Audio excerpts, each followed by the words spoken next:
Greetings of peace, everyone. And yes, you are watching the Women of the New Civilization. I am Dr. Leonida Baby Bayani Ortiz, welcoming you to our second episode, Women of Dreams. No matter how challenging our life may be, we are bound to create our own path of success and legacy, and it is through the power of our dreams and vision that allows us to see hope for the future. And it is for this reason that in this episode, we invited a very inspiring woman leader who brought many dreams into life. A woman who empowers women of this new generation to dream, not just a small dream, but a big dream that can create a positive impact in the world. Ladies and gentlemen, it is my honor to introduce our guest for today, the woman behind the success of so many Filipinos, a true honor in realizing the vision and potential of every woman who believes in her dreams, the governor of Soroptimist International of the Americas, Philippine region, Governor Virginia V. Peñalosa. Hi, Gov Gigi. Hello, Gob baby. How are you? I'm good. I'm good. It's good to see you once again. So, Gov, this is a very good time for our viewers to learn more about Soroptimist. Thank you. So, I will go direct to the first question. Gov, I was able to read the vision and mission of Soroptimist, and I find it so noble. And I believe it can really change and impact so many lives. Would you like to tell us more about Soroptimist as an organization? Oh yes, Gob baby. Well, Soroptimist is a global organization of women. It was in 1921 that it was founded in Oakland, California by 80 pioneering women whose goal at that time and even to this time is to change the lives of many women and girls for the better future. Now, Soroptimist, if you may ask, comes from two Latin words, soror, which means sister, like a sisterhood, and optima, which is the best. That's why our tagline in Soroptimist is being the best for women. So we are now 101 years old. We celebrated our 100 years last year.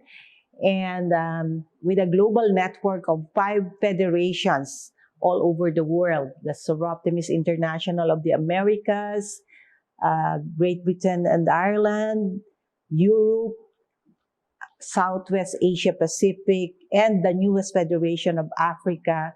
There are at least about 75,000 women working all over the globe for our mission to transform lives, especially through education, empowerment, and enabling opportunities. So that's how it is. We are focused on providing educational opportunities to women so that they can become empowered and enabled. Wow, that's great to hear, Gov, that there is such an organization that supports and empowers women and girls.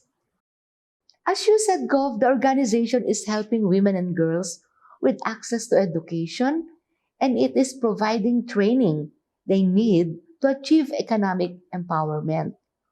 Why do you think this is important? Education, we all know. Maybe you and I know, we are mothers, we are parents, that education is a basic human right for all, not just for those who can afford education, but for everyone, no matter who they are, rich or poor, they deserve education because that is the only way that people can really improve their lives. And education for women and girls in any form is really important, whether it be in academics, if they can really go into academics, technical or vocational, or even in the arts. So that is very vital for a person's personal development, particularly for women, because it will shape their future and the future of their own generation. So that's how important education is for us. Truly, Gov, this training can really empower women and girls, and it is a very noble project. But Gov Gigi, considering that our country is still striving to afford equal access to education, and yes, there are still a lot of Filipinos who are struggling with this challenge. Would you like to share with us, Gov, in general, the different programs of the organization, especially in helping our government address this issue? Yes, go baby. You know, we have this Live Your Dream Awards, which is already a 50-year-old program coming from the Soroptimist International of the Americas, and it is cascaded down to the region like ours. So, from the club level, we qualify women who can qualify for this kind of award. And then we get to the region winner. And that region winner gets $3,000 to support her educational opportunities. That particular money, $5,000 is already a big sum of money for us. You know, that's about 300,000 already. So the clubs really help out the winner because sometimes these people, they don't know how to manage their money and they might be using it for something else because of the need. But the intention there is really to provide educational opportunities for the winners, so the club helps in managing the money so that we can assure her that she will be able to finish her college education if that is really her dream. That's why it's called Live Your Dream Awards. On the other hand, now that I am the governor for Biennium 2022-2024, my governor's trust is access to education, or an acronym of ATE.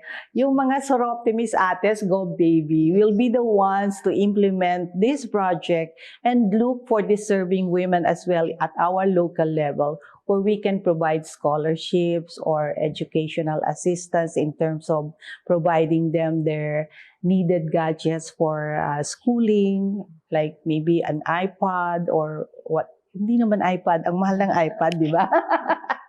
Yung at least a computer that they can really use, because nowadays many students are already online and all their schoolwork are already done via the computer.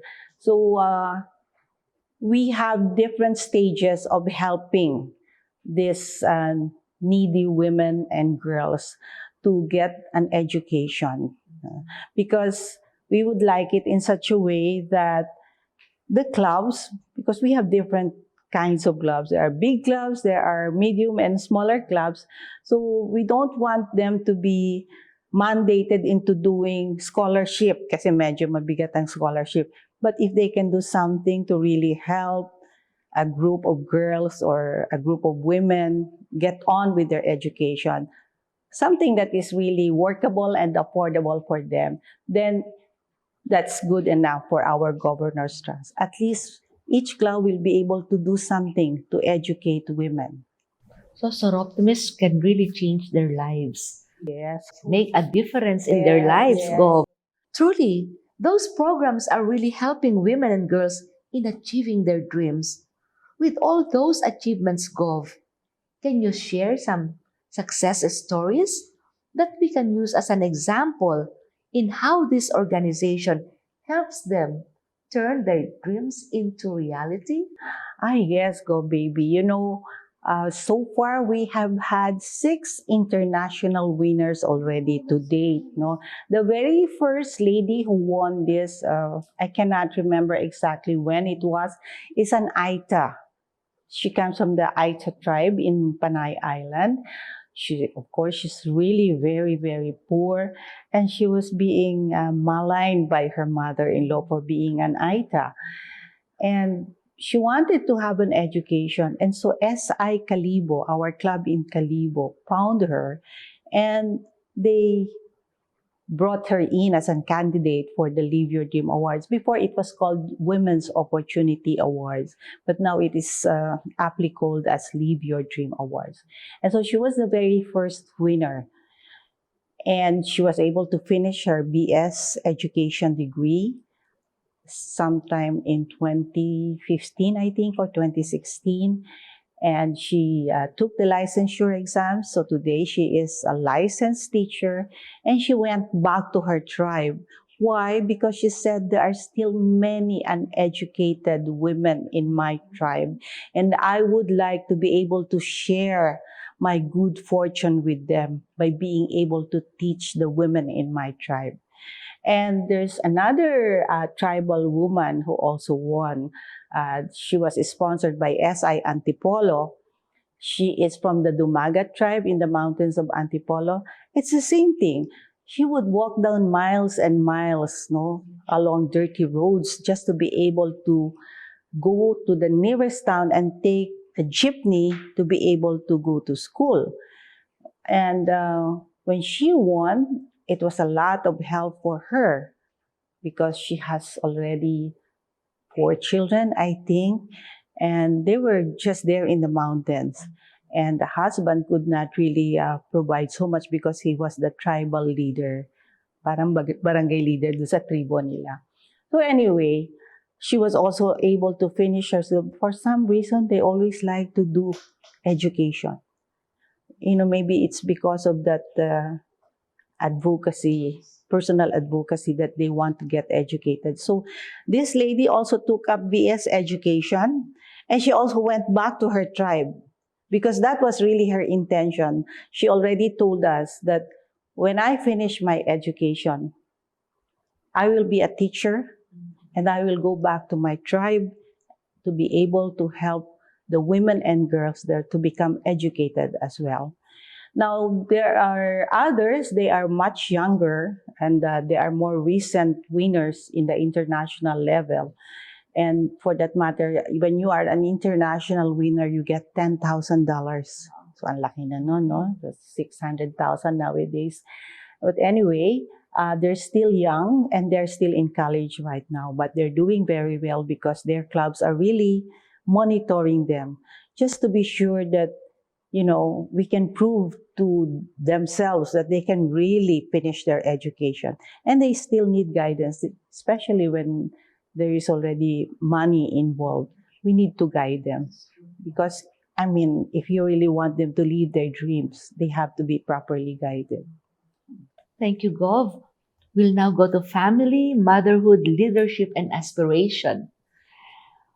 So now, Gov, from their stories, I know our viewers are excited to hear your personal story as well.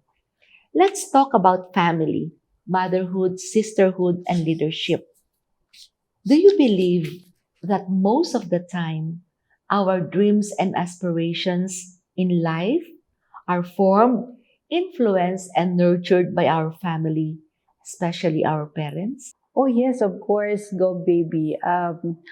You know, when I was young and in my generation, we were always asked to make sure that we follow the instructions and the advice of our parents. And so my dad wanted me to take up business administration, although I did not like that course. No, I wanted something else. He said, take up business administration and major in banking and finance, and then you go to law proper. So I did that exactly. I was working already in a bank, and then I was studying at night, taking up my law proper. But I did not finish it because I opted for a marriage degree, an MD. But, as I said, we were trained to follow the advices of our parents. But I think my father's advice, because I'm very much attached to my father's advice is working to this day because I was able to use it for the business that we established, and a little knowledge about law really helps in operating a business, right? But really, my young dream was to be a diplomat. Really? Yes, I wanted to be a diplomat. For some reason, I really wanted to be a diplomat. Sabi ko, maybe because it's my desire to see the world, to travel. I love that. And I have always been fascinated by the United Nations, even when I was young. Whenever I see all those flags flying over building of the United Nations, there is something in me that really stirs up that interest to be able to go inside the United Nations. And I really didn't know, ano ba ako pupunta doon, you know? But one day we were traveling, my husband and I were in Geneva, and I saw the UN headquarters in Geneva. I told my husband, take my picture. Kunan mo ako ng picture dito. Dali, dali. Sabi ko, kasi gusto kong magkapasok dyan sa UN one day soon. And my husband said, what do you mean you're going back here for what? How can you enter the UN? No, I said, but someday I really want to be in the UN. But you know, that dream was fulfilled because of Soroptimist. Yeah, I became a Soroptimist delegate for the Commission on the Status of Women from 2014 to 2018. I only stopped because of the pandemic. But still, I was a delegate virtually until this year. No? And hopefully next year, I can go back to the UN in New York for that. And going back to my parents always taught us about honesty. They said that it is a very important value to be honest with yourself and with other people. And my parents always said to strive for the best. That's why you really have to work hard at your education, because that is your only guarantee for a good future. And my father particularly always said that you must always focus on the future. You must always do forward thinking, and do not be mediocre. That's according to my mom and my dad. Both of them would always say, don't be mediocre. You have to work yourself out and be the best of yourself. I mean, not necessarily be mayabang, but be the best of yourself so that you are not mediocre. So those are the important things I have learned from my parents. And to this day, I tell my children about it as well. Truly, Gov, our parents really play a very important role in our lives, especially in being good citizens of our country. And I believe, Gov, we all have those unforgettable lessons and pieces of advice that we learned from our parents. May I ask, Gov, what is the lesson or advice that you can never forget from your parents? Well, my parents were very kind people, you know. My father came from a very regular family, and he was in the military in his younger days. And there were always people coming to our house seeking for help for one reason or another. Our house was always filled up with relatives, friends. I don't know, but because my father was very kind, he would really, draw out something from his pocket just to help people. And that's one thing that we really saw and learned.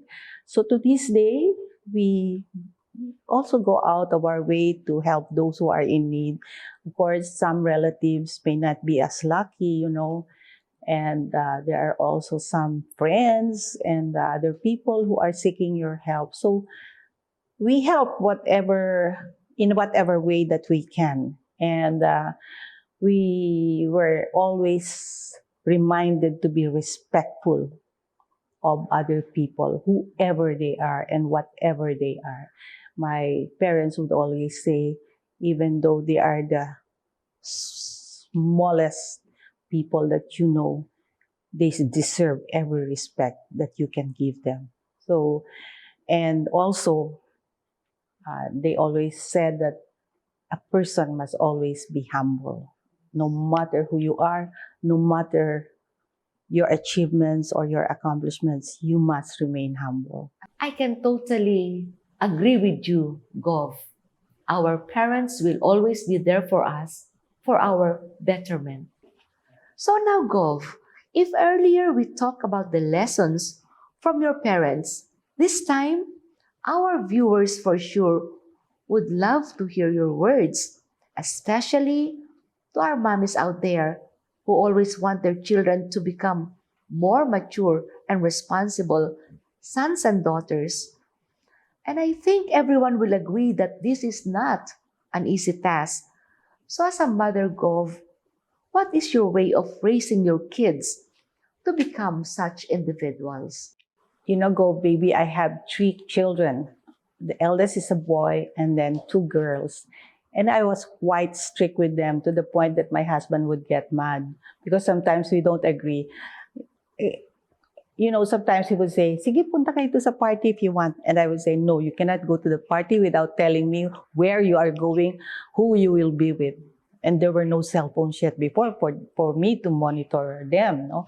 So I was quite strict because I wanted them to be molded with the right values. Because, I think at an early age, this is already very important. They say that the formative years of children are only up to 7 years old. And after that, they really retain what they can retain in their minds and in their hearts. So, yes, I was quite strict with them, only because I wanted them to be on the right track as a person as they were growing up. And I insisted that they study hard because I said, this is the best investment I can give for you. This is the best legacy I can give to you as a parent. Education for me was really very important because, when I was in high school and in college, I would teach catechism in marginalized areas. I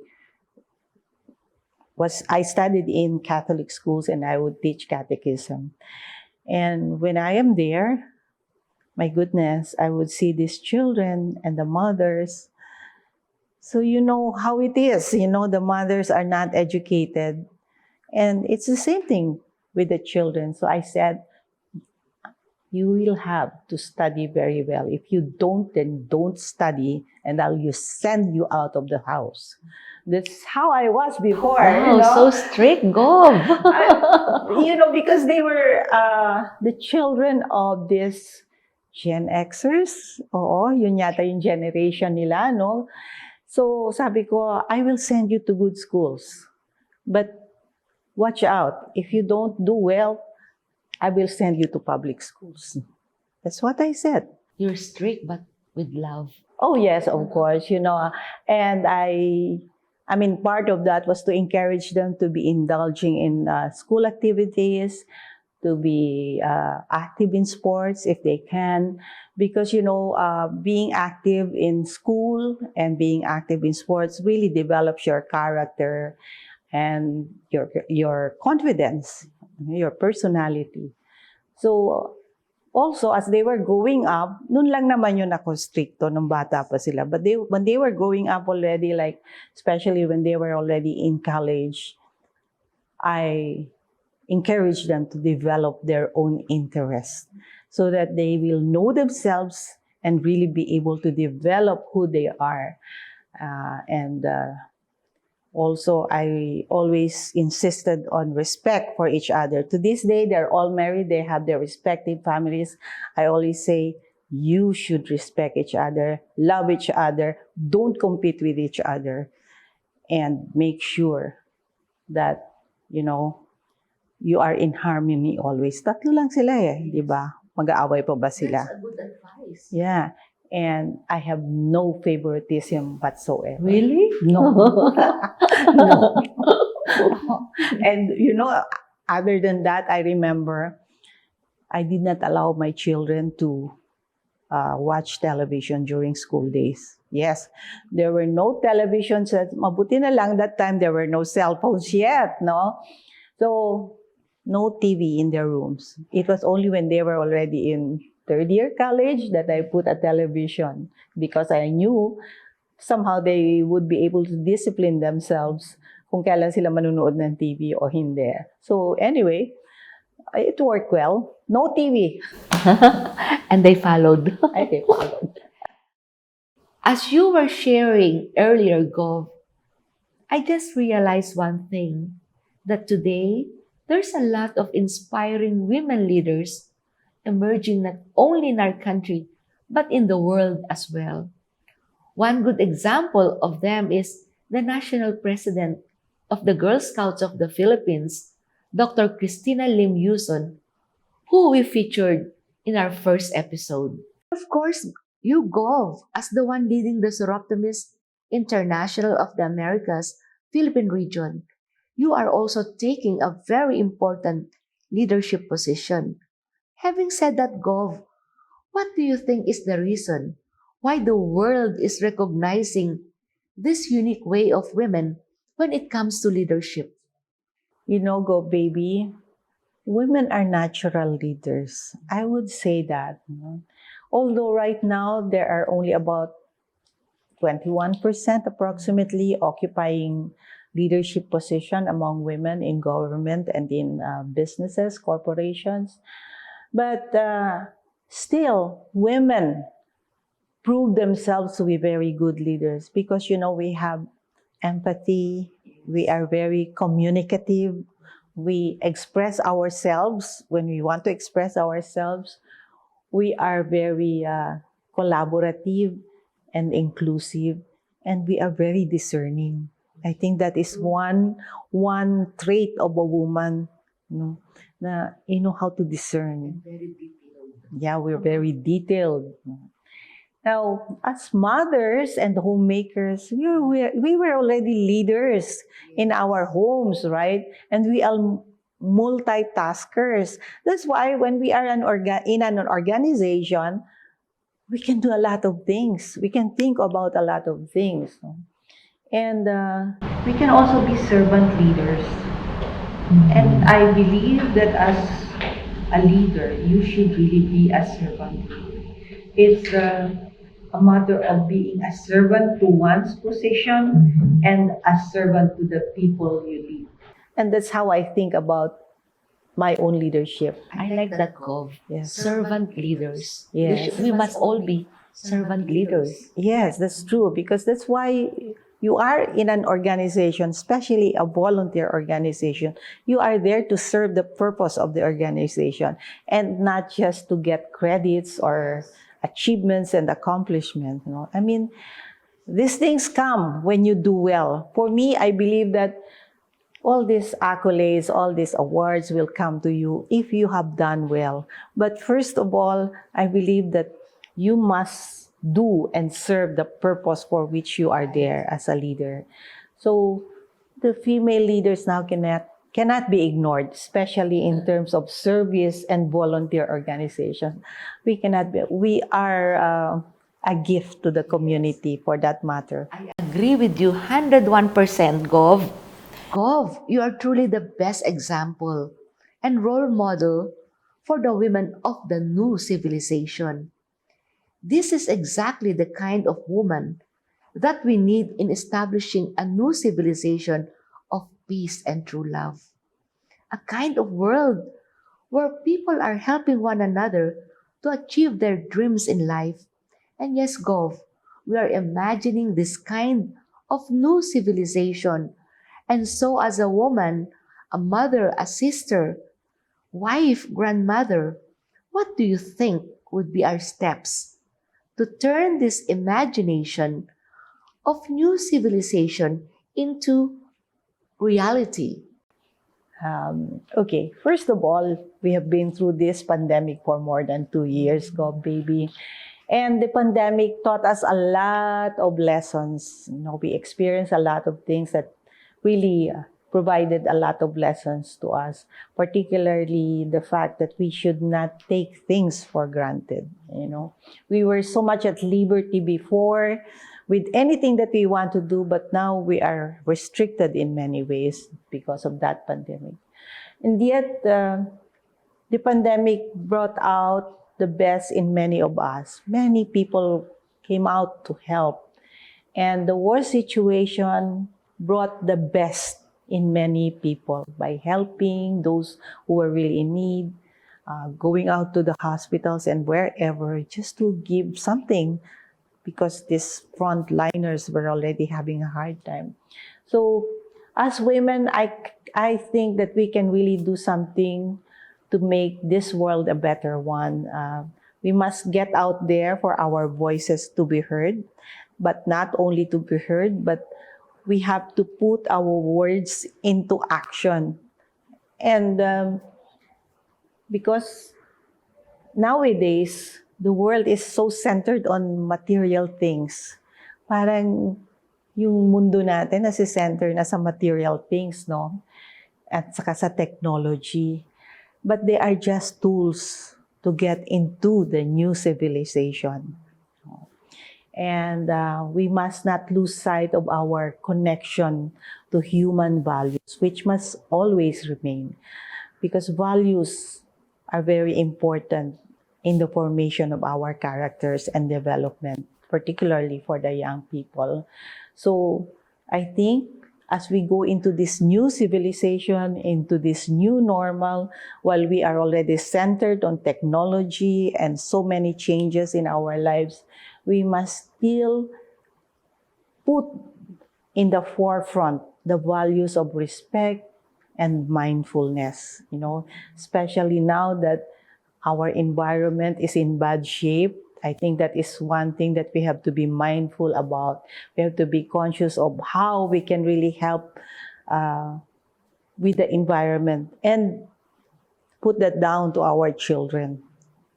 Kasi ang dami ng problema ng environment natin, That is very true, Gov Gigi. As women, our role is very important in establishing this new civilization of peace and true love. And you know what, Gov? Aside from mommies who are tuning in with us now, we also have young women and girls who are watching and aspiring to achieve their dreams, create their own success story, and contribute to the realization of new civilization. What would be your message to them, Gov? I would say that young women and girls now have more opportunities than before. As I said, there are more technological advances, a wealth of information, and there is an ease of movement in many forms already. It's so easy to travel from one place to another. There's Grab, there's lahat na ng klase nandito na sa atin, no? So we should use these attributes to a healthy advantage. Not forgetting, again, I would say, not forgetting our old values. We must create a space for ourselves in a very proactive manner as well. And I think to achieve that is to become really educated, to be able to achieve their dreams, especially for the young people. And the younger generation must be aware, they must be mindful and again, inclusive, and they must maintain that respect for the past generations before them because these are the very people who have put up the values, the important values that shape our personalities. And I think it's important for the younger generation as well to really listen to the older generation. There's a lot to learn from them.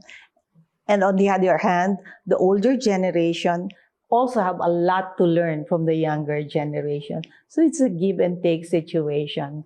So we have to honor our values and be who you are, I think this world needs people who are authentic, people who are true to themselves so that they can also be true to other people.